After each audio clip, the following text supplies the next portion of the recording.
Hello भाई, नमस्कार। Exam king में आप सभी का बहुत बहुत स्वागत है।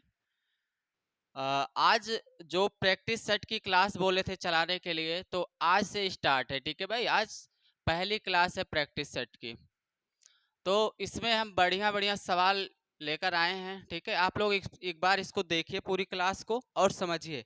ऐसे सवाल है जो पिछले पेपर में सब पूछे गए हैं। ठीक है भाई, तो ऐसे सवाल को एक बार जरूर आप रिवीजन करके पेपर में जाइएगा। ठीक है भाई, तो चलिए फिर आज स्टार्ट करते हैं।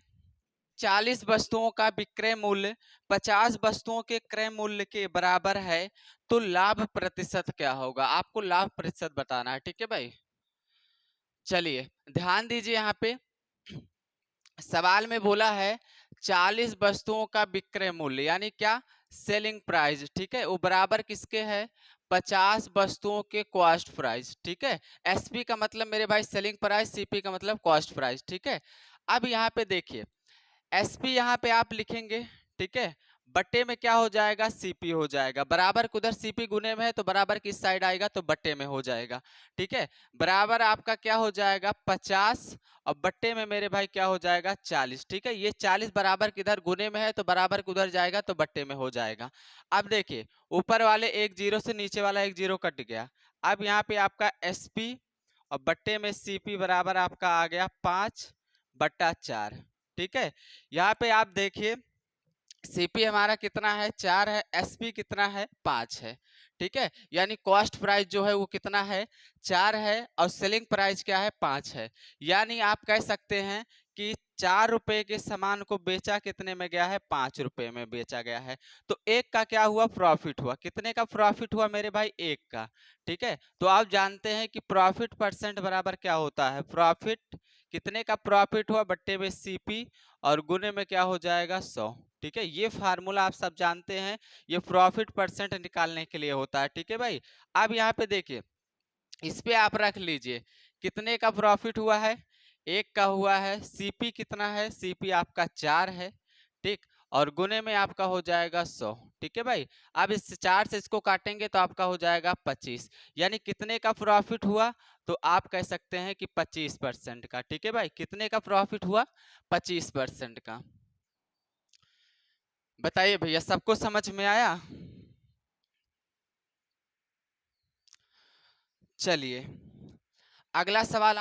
सवाल में बोला है 80 वस्तुओं का विक्रय मूल्य 72 वस्तुओं के क्रय मूल्य के बराबर है, लेन देन में हुई हानि का प्रतिशत क्या है? बताइए भैया। पिछले वाले सवाल की तरह ये भी है। ठीक है भाई, देखिए ध्यान दीजिए। यहाँ पे सवाल में बोला है 80 वस्तुओं का विक्रय मूल्य। विक्रय मूल्य का मतलब मेरे भाई सेलिंग प्राइस। ठीक है, यानी 80 वस्तुओं का जो सेलिंग प्राइस है वो बराबर कितने के है मेरे भाई? 72 वस्तुओं के कॉस्ट प्राइस के बराबर है। अब यहाँ पे हम सीपी एसपी देखेंगे तो एसपी बट्टे में क्या हो जाएगा? सीपी हो जाएगा। बराबर में 72 और बट्टे में क्या हो जाएगा? 80 हो जाएगा। ठीक है, अब 8 से अगर काटेंगे तो ये क्या हो जाएगा? 8 9 72 हो जाएगा और 8 से इसको काटेंगे तो ये 10 हो जाएगा। ठीक है भाई, तो एसपी और बट्टे में क्या हो जाएगा? सीपी हो जाएगा। इनका हमें आ गया 9 और बट्टे में 10 आ। ठीक है भाई, अब देखिए यहाँ पे सीपी कितना है? 10 है। ठीक है, एसपी कितना है? 9 है। यानी 10 रुपए के सामान को बेचा कितने में गया है? 9 रुपए में बेचा गया है। ठीक है, 10 रुपए के सामान को कितने में बेचा गया है? 9 में बेचा गया है। तो हानि कितने का हुआ? लॉस कितने का हुआ भाई? तो आप कहेंगे 1 का हुआ। ठीक है, अब यहाँ पे लॉस परसेंट बराबर आप जानते हैं इसका फार्मूला होता है लॉस बट्टे में सीपी और गुने में क्या हो जाएगा मेरे भाई? 100%। ठीक है भाई, ये लॉस निकालने का फार्मूला होता है जो आपको याद करना पड़ेगा। ठीक है भाई, अब यहाँ आप इसमें रख लीजिए कितने की हानि हुई है? 1 की। ठीक है, बट्टे में सीपी कितना है? सीपी मतलब क्रय मूल्य। ठीक है, ये 10 है। ठीक है भाई, और यहाँ पे गुने में 100%। ठीक है, अब यहाँ से 10 से इसको काटेंगे आपका 10 हो जाएगा। यानी कितने का लॉस हुआ? तो आप कहेंगे 10%। ठीक है भाई, कितने का लॉस हुआ? तो आप कहेंगे 10%। यल का मतलब समझिएगा, एल का मतलब हम यहाँ पे लॉस बता रहे हैं। ठीक है भाई, तो एल का मतलब समझिएगा। चलिए यहाँ तक सबको समझ में आया भैया? चलिए अगला सवाल है, सवाल में बोला है सोहम का प्रारंभिक व्यय, व्यय मतलब मेरे भाई खर्च, ठीक है, और बचत 5:3 के अनुपात में था, उसकी आय में 25% की वृद्धि होती है। यदि उसकी बचत 4,500 थी तो वृद्धि के बाद उसकी आय में आय ज्ञात कीजिए। ठीक है, वृद्धि के बाद उसकी आय ज्ञात कीजिए। अब यहाँ पे देखिए आपके पास दो चीज का रेशियो दिया है, पहला क्या है मेरे भाई, व्यय है, दूसरा क्या है, बचत है। तो आप आय का रेशियो बहुत आसानी से निकाल सकते हैं। ठीक है भाई, तो चलिए यहाँ पे ध्यान दीजिए, रेशियो दिया गया है व्यय और बचत का, व्यय और क्या दिया गया है मेरे भाई, बचत।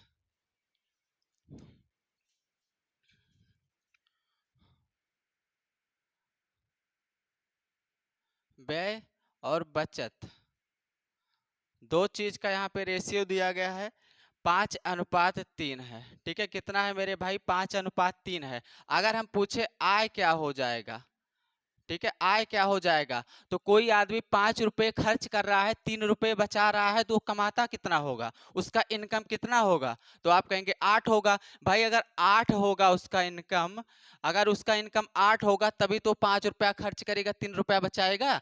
तो हमारे पास व्यय और बचत का रेशियो था, हमने आय का रेशियो यहाँ पे निकाल लिया। क्या किया हमने, आय का रेशियो यहाँ पे निकाल लिया। अब सवाल में आपको देखिए, सवाल में आपको बचत दिया है 4,500, बचत यहाँ पे कितना है, 3 है, यानी बचत जो है रेशियो में 3 है, जबकि सवाल में 4,500 है।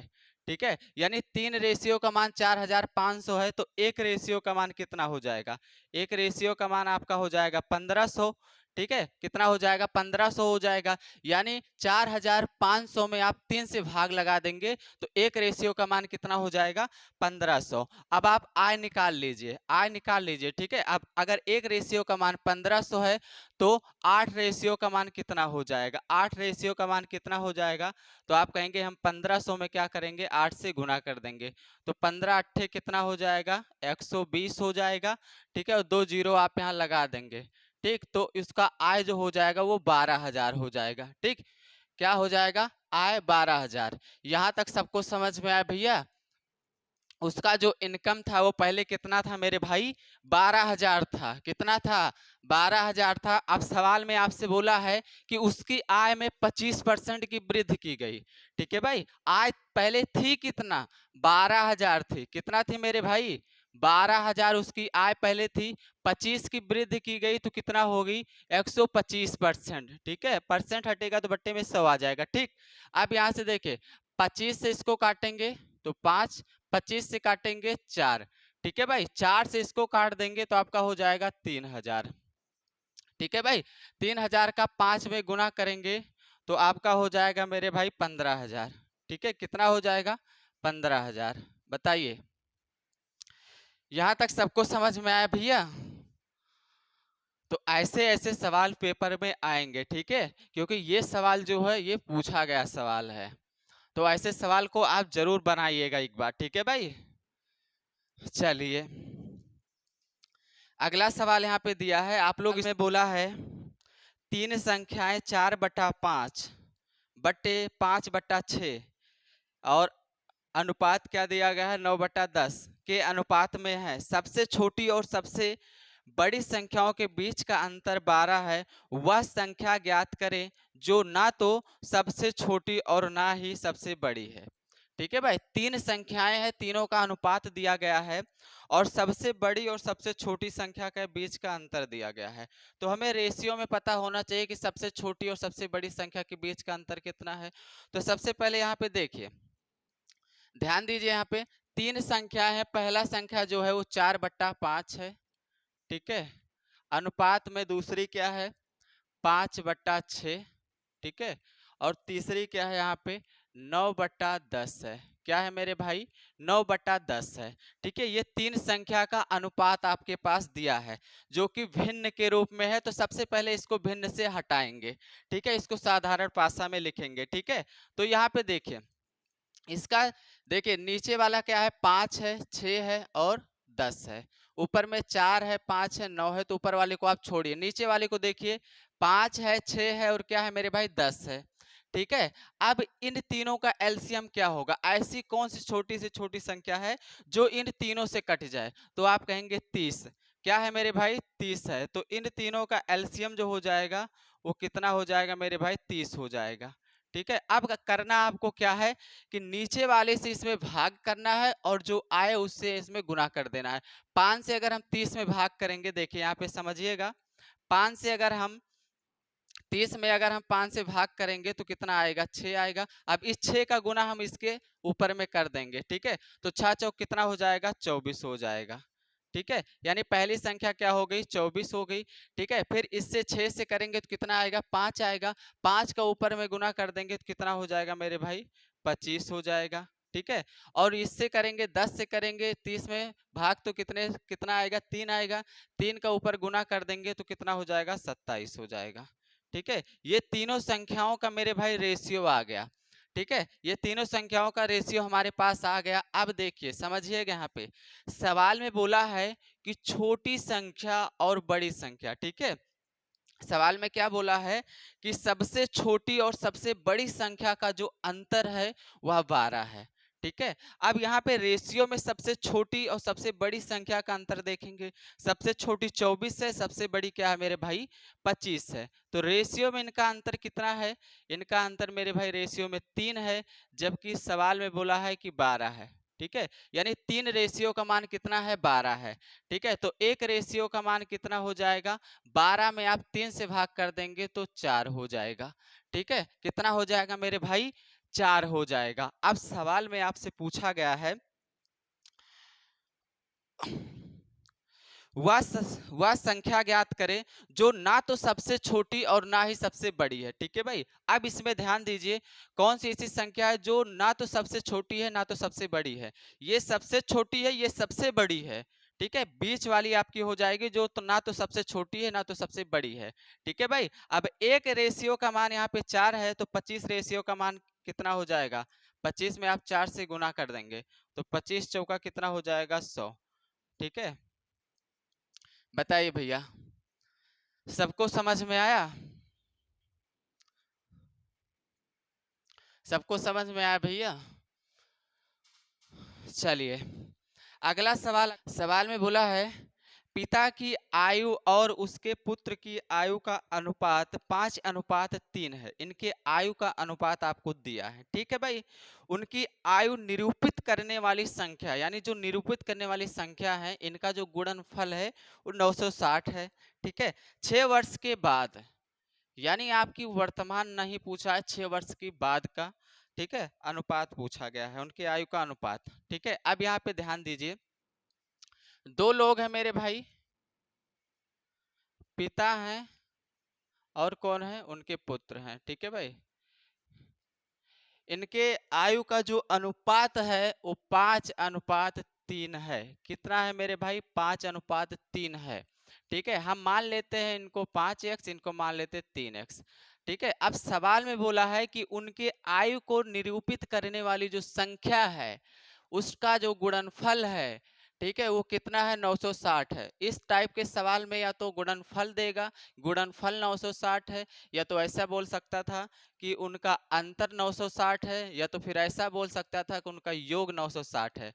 ठीक है, तो अंतर में आप घटाते हैं, योग में जोड़ते हैं और गुणनफल में गुना करते हैं। ठीक है भाई, तो उनकी आयु को निरूपित करने वाली संख्या जो है इनका गुणनफल, ठीक है, इनका गुणनफल मतलब गुना, ठीक है, वो कितना है मेरे भाई? 960 है। ठीक है भाई, अब इसका गुना इसमें करेंगे तो कितना हो जाएगा? 15x² बराबर आपका 960। ठीक है भाई, तो 15 से काटेंगे, 15 से काटेंगे, 15 छक्का 90 हो जाएगा और 15 चौके क्या हो जाएगा? 60 हो जाएगा। यानी x² बराबर आपका 64, तो x बराबर आपका कितना हो जाएगा मेरे भाई? 8 हो जाएगा। कितना हो जाएगा? 8 हो जाएगा। ठीक है भाई, यहां तक सबको क्लियर है भाई? बताइए, यहां तक सबको क्लियर है? अब देखिए, सवाल में आपसे पूछा गया है 6 वर्षों के बाद उनकी आयु का अनुपात। तो पहले हम वर्तमान में देखेंगे कितने के हैं, ठीक। तो देखिए यहाँ पे आप रख लीजिए, यहाँ पे ध्यान दीजिए 5x है, ठीक है, और कितना है पुत्र की आयु 3x है। 5 है, x का मान कितना है 8, तो 8 पंचे कितना हो जाएगा 40 हो जाएगा। और यहाँ पे देखिए यहाँ पे रखेंगे 3, x का मान कितना है 8, 8 त्रिक कितना हो जाएगा 24, ठीक है। इनका आयु आ गया कितना 40 और 24, 40 और 24। अब आपसे सवाल में पूछा है 6 वर्ष के बाद, ठीक है, ये चीज समझिएगा। 6 वर्ष बाद यानी जब भी बाद की बात करें तो आपको क्या करना है, वर्तमान में जोड़ लेना है।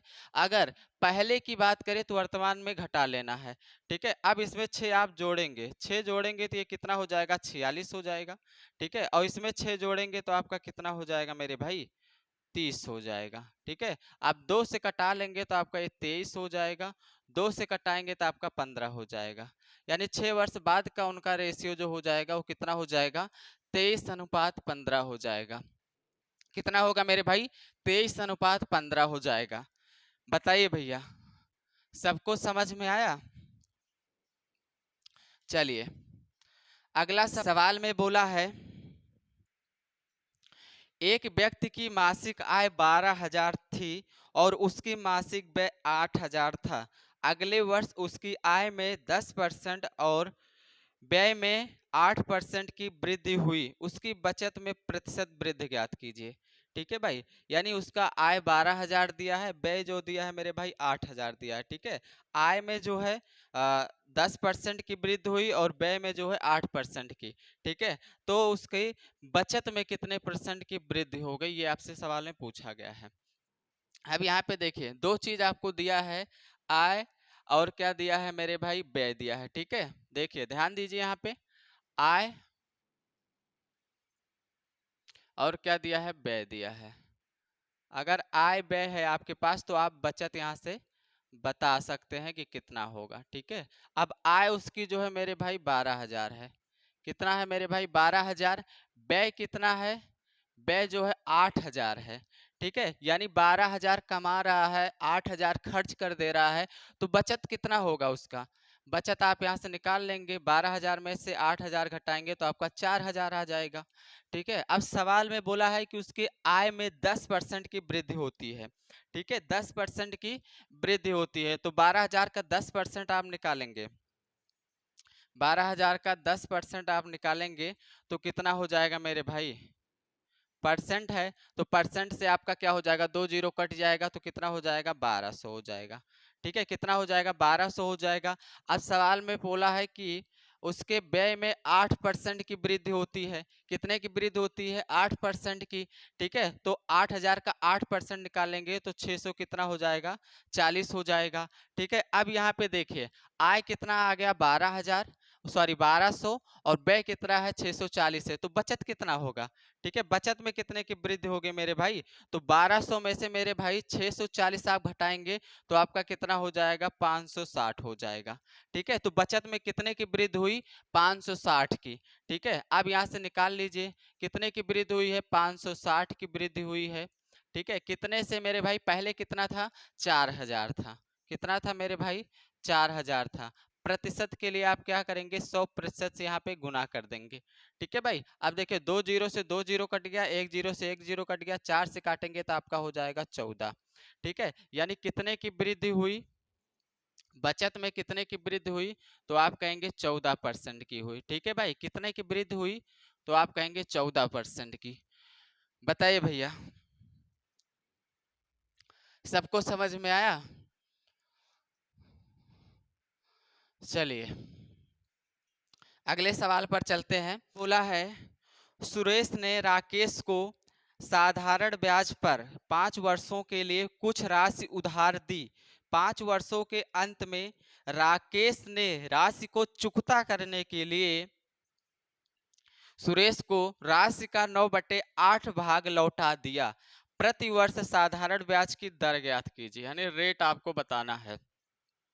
5 वर्ष बाद कितना वापस किया है मेरे भाई, देखिए यहाँ पे आपके पास टाइम, यानी समझिएगा टाइम है 5 वर्ष, ठीक है। यानी वह 5 वर्ष के बाद कितना वापस किया, राशि का 9/8।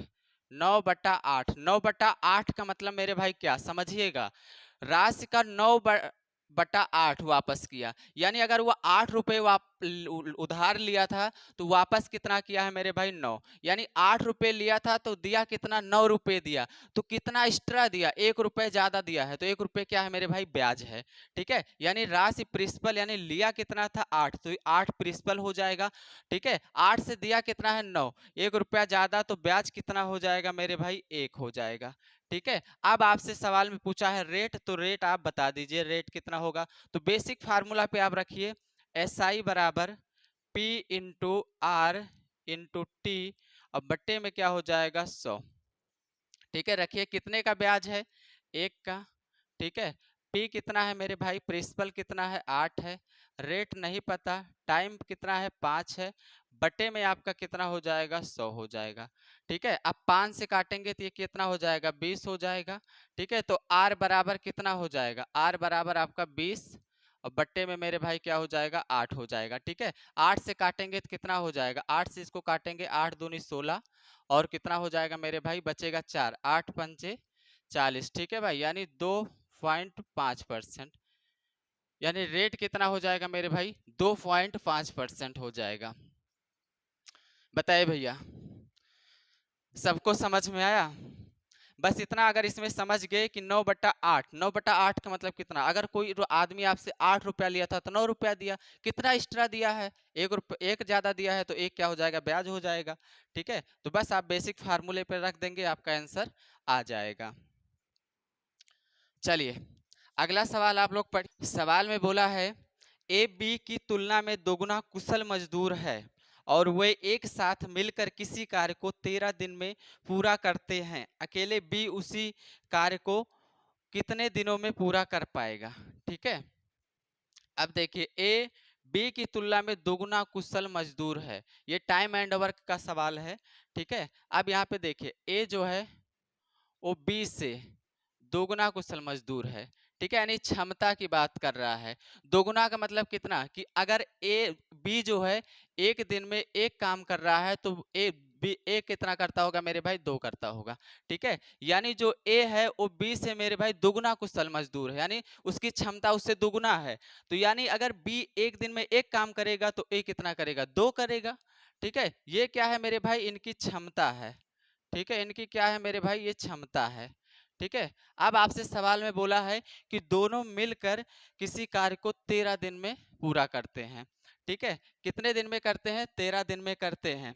ठीक है, अब यहाँ पे देखिए एक दिन में यहाँ पे कितना काम करेंगे, 2 काम ए करेगा, 1 काम बी करेगा, दोनों मिलेंगे तो एक दिन में कितना काम करेंगे, 3 काम करेंगे, यानी 3 काम ये रोज करेंगे। ठीक है भाई, 3 काम ये क्या करेंगे, रोज करते हैं। अब 3 काम ये रोज करते हैं तब भी समय कितना लगता है, 13 दिन लगता है। तो ये कितना, ये क्या हो गया मेरे भाई, टोटल काम हो गया। ठीक है, यानी रोज जो है 3 काम करते हैं तब भी 13 दिन का समय लगता है। तो 3 में अगर 13 से हम गुना कर देंगे तो ये हमारा कुल काम हो जाएगा, कुल काम इतना है। ठीक है, सवाल में आपसे पूछा है कि बी उस कुल काम को कितने दिन में कर लेगा। ठीक है, कुल काम इतना है, बी एक दिन में एक काम करता है तो 1 से भाग कर देंगे, तो आपका आंसर हो जाएगा मेरे भाई 39 दिन। ठीक है, कितना हो जाएगा, 39 दिन हो जाएगा। बताइए भैया, सबको समझ में आया। चलिए अगला सवाल आप लोग, सवाल में बोला है यदि 35 आदमी एक काम को 6 दिनों में पूरा कर सकते हैं तो 7 आदमी उसी काम का आधा हिस्सा कितने दिनों में पूरा कर सकते हैं। 7 आदमी जो है, ठीक है, उसी काम का आधा हिस्सा कितने दिन में पूरा कर सकते हैं। देखिए 6 आदमी जो है, यहाँ पे ध्यान दीजिए, 35 आदमी, 35 मैन जो है एक काम को 6 दिन में समाप्त कर सकते हैं। ठीक है, यानी 35 आदमी के 6 दिन का काम है, ये क्या हो गया मेरे भाई, कुल काम हो गया। ठीक है, ये यानी 35 आदमी जो है एक काम को 6 दिन में समाप्त कर सकते हैं। ठीक है, तो 35 इंटू हम क्या कर दिए, 6 कर दिए, तो मेरा ये कुल काम हो गया। अब इसी काम के आधे हिस्से को, इसी काम के आधे हिस्से को मेरे भाई 7 आदमी कितने दिन में कर देंगे, 7 आदमी कितने दिन में कर देंगे। ठीक है। आप देखिए यहाँ पे सॉल्व करिए इसको, 2 से इसको काटेंगे आपका 3 हो जाएगा। ठीक है, 3 हो जाएगा। 7 से इसको काटेंगे तो आपका कितना हो जाएगा, 5 हो जाएगा। 5 का गुना 3 में करेंगे तो आपका 15 हो जाएगा। ठीक है, 7 आदमी उसी काम के आधे हिस्से को कितने दिन में करेंगे, तो 15 दिन में करेंगे। बताइए भैया, सबको समझ में आया? चलिए अगला सवाल सवाल में बोला है 6 पुरुष किसी कार्य को 14 दिनों में पूरा कर सकते हैं। उन्होंने काम शुरू किया और 5 दिनों के बाद 3 पुरुष कार्य छोड़कर चले गए। शेष पुरुष कितने दिनों में कार्य पूरा करेंगे? बताइए भैया।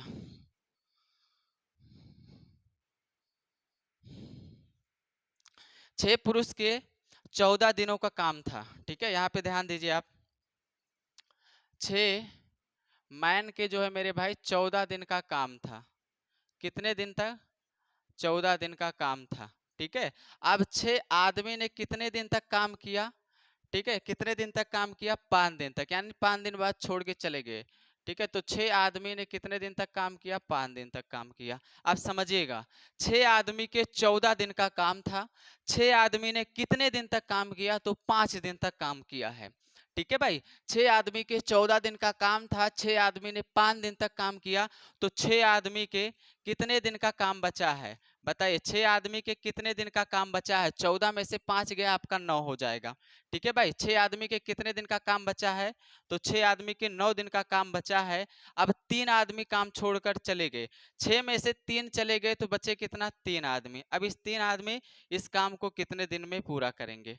ठीक है, 6 आदमी के 9 दिन का काम बचा था।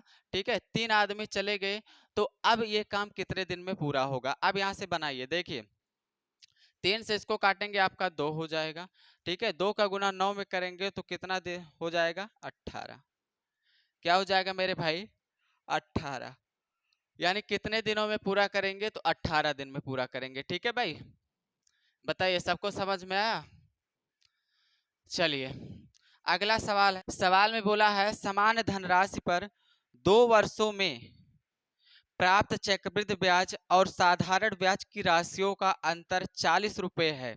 यदि ब्याज दर 4% वार्षिक हो तो निवेश की गई धनराशि की गणना कीजिए। देखिए भैया, चक्रवृद्धि ब्याज और साधारण ब्याज यानी सीआई और एसआई के 2 सवाल आते हैं इस टाइप के, एक 2 साल का और दूसरा 3 साल। ठीक है, यानी 2 साल वाला और 3 साल वाला। ठीक है भाई, तो ये 2 साल वाला है तो 2 साल वाले के बारे में आज हम बताएंगे, और 3 साल वाले ज़्यादा नहीं पूछा जाता है। ठीक है, लेकिन अगली क्लास में उसके बारे में भी हम आप लोगों को बताएंगे। ठीक है भाई, तो चलिए इसको देखिए। देखिए इसका एक फार्मूला होता है सी आई और साई का डिफरेंस। ठीक है, डी का मतलब मेरे भाई डिफरेंस। ये डिफरेंस क्या है? ये डिफरेंस सी आई और एस आई के बीच का है। ठीक है भाई, बराबर में आपका क्या हो जाएगा? फी इंटू आर बटा 100। ठीक है भाई, ये डिफरेंस क्या है मेरे भाई? ये डिफरेंस है सीआई और एसआई के बीच का, यानी चक्रवृद्धि ब्याज और साधारण ब्याज के बीच का। ठीक है, और प्रिंसिपल तो आप जानते ही हैं, रेट तो आपको दिया है। ठीक है भाई, अब यहाँ से देखिए फार्मूला लगाइए। डिफरेंस कितना दिया है? 40 है। प्रिंसिपल नहीं पता। ठीक है, अब यहाँ पर रेट कितना दिया है? 4%। ठीक है, 4% पावर है, इसलिए हम 2 बार 4 लिख देंगे। ठीक है भाई, और बट्टे में 100 को भी हम 2 बार लिख देंगे। ठीक है, अब देखिए 4 से काटेंगे आपका 25 हो जाएगा, और इस वाले 4 से काटेंगे ये आपका 25 हो जाएगा। ठीक है, 25 25 कितना हो जाएगा मेरे भाई? 625। 625 का गुना 40 में करेंगे तो आपका प्रिंसिपल यहाँ से निकल के चला आ जाएगा। 640 625 को 40 में गुना करेंगे 2400, यानी और 100 2500 हो जाएगा। ठीक है, 2500 एक जीरो हो जाएगा, यानी प्रिंसिपल आपका कितना हो जाएगा मेरे भाई? तो आप कहेंगे प्रिंसिपल हो जाएगा 25,000। ठीक है भाई, कितना हो जाएगा प्रिंसिपल? 25,000। ठीक है, ये फार्मूला आप याद रखिएगा। ये फार्मूले से आप डिफरेंस भी बता सकते हैं। ठीक है, प्रिंसिपल बता सकते हैं यानी मूलधन, रेट भी बता सकते हैं यानी दर। ठीक है, ये फार्मूला लेकिन आपको याद रखिए कब किस लिए है? जब आपके पास 2 साल के सीआई और एसआई के डिफरेंस वाला सवाल के लिए है, ठीक है भाई। 3 साल के लिए क्या है उसके बारे में भी बताएंगे, अगली क्लास में बताएंगे, ठीक है। तो चलिए आज की क्लास बस यहीं तक रखते हैं। क्लास अच्छी लगी हो तो लाइक करिएगा, एक प्यारा सा कमेंट जरूर करिएगा, ठीक है भाई। और शेयर भी थोड़ा बहुत कर दीजिएगा, ठीक है। बाकी अगली क्लास में मिलते हैं, तब तक के लिए ये सब आप पूरा अच्छे से एक बार रिवीजन कर लीजिएगा, ठीक है। चलिए आप सभी को बहुत बहुत धन्यवाद।